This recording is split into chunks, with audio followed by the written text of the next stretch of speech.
Sports Talk 1080 The Team, Orlando's Tuck and O'Neill. With Mike Tuck, I'm Jerry O'Neill. Got the football out, but hold on a second. It's a little light. That was last year, Jer. What? That was last year's joke. Oh. Got the football out. It's Friday of Super Bowl weekend, okay? Now, it's interesting. I've said for a week, Elo was in here for Mike Tuck last week. I said back in the radio a week ago, I think it's going to be Carolina in a cakewalk, 37-13. I asked Mike this week more than once on the radio at 1080 The Team, Orlando, hey, what do you think the score is going to be? And he said he hadn't had his seance yet. Isn't that the word you used? Visualization was the word I used. Okay, so let's all close our eyes and ask Mike now for his visualization. 23-18 Panthers.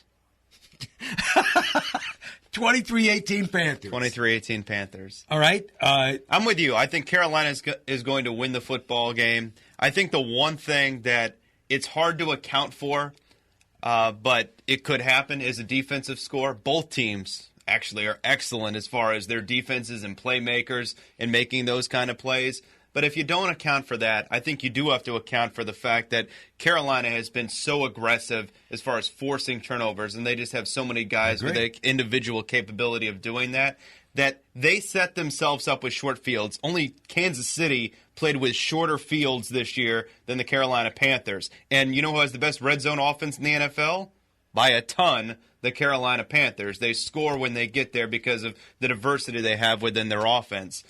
Denver's had trouble with issues turning it over earlier in the season, not so much late in the season.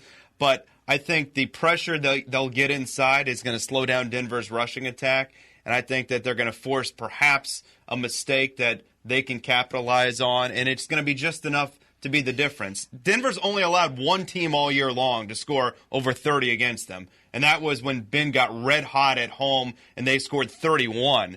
You're not scoring over 30 against Denver in a traditional way. That's why I'm saying if they get like 2 pick sixes or something like that, then it could get up there. But I just can't see it being a blowout like you can. I mean, you've been telling me why you think it's going to be a blowout. Maybe you can continue along that path. 508 points scored by the Carolina offense was not a fluke, okay? So regardless the number of points Denver has allowed, my fear is that it's going to be shock and awe. I think this is the time for Carolina just to come to the forefront with respect to Denver's defense. I don't think you can protect Peyton Manning. I don't think that I think Carolina's going to have a field day putting pressure on him. I think Manning, makes some mistakes in the passing game that Carolina is ready for, will whet their appetite on some turnovers, plural. So I think Peyton's going to be picked off a couple times at least in this football game. I think he's going to be rattled, and I think Carolina will play downhill.